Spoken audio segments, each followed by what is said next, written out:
ശ്രീമൂലസ്ഥാനം എന്ന് പറയും. ഇവിടെ നിന്നാണ് ശരിക്കും പറഞ്ഞു കഴിഞ്ഞാൽ ഇവിടുത്തെ നമ്മുടെ പ്രദക്ഷിണം സ്റ്റാർട്ട് ചെയ്യേണ്ടതെന്നാണ് അറിയാൻ കഴിഞ്ഞു. ഇപ്പൊ ശ്രീമൂലസ്ഥാനം തുടങ്ങി ഗോശാലകൃഷ്ണൻ, പിന്നെ ഋഷഭൻ, പിന്നെ സിംഹോദരൻ, അങ്ങനെ വേട്ടേക്കരൻ, അത് കഴിഞ്ഞ് പിന്നെ വേട്ടേക്കരൻ കഴിഞ്ഞിട്ട് പിന്നെ ശാസ്താവ് കഴിഞ്ഞിട്ട് പിന്നെ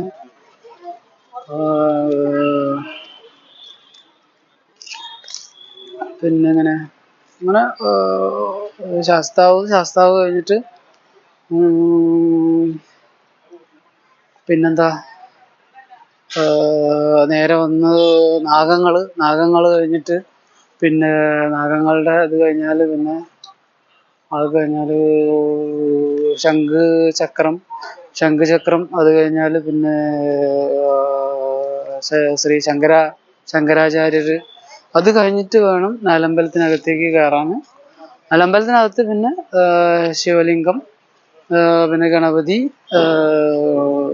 അതിനൊരു സിസ്റ്റം ഉണ്ട് കേട്ടോ. നാലമ്പലത്തിനകത്ത് തൊഴുന്നതിനൊരു സിസ്റ്റം ഉണ്ട്. ശിവലിംഗം, ഗണപതി, അതുപോലെ ശങ്കരനാരായണൻ, ശ്രീരാമൻ, പാർവതി, പിന്നെ വീണ്ടും ഗണപതി, വീണ്ടും ശങ്കരനാരായണൻ, ഒരു പ്രത്യേക സിസ്റ്റം എഴുതി വെച്ചിട്ടുണ്ട്. അതെങ്ങനെയാണെന്നുള്ളത് കൃത്യമായിട്ട് എനിക്ക് പറഞ്ഞുതരാൻ അറിയില്ല. അപ്പൊ ആ രീതിയിൽ വേണം ഇവിടെ പ്രദക്ഷിണം ചെയ്യാൻ എന്നാണ് നമുക്ക് മനസ്സിലാക്കാൻ കഴിഞ്ഞിട്ടുള്ളത്. ഓക്കെ.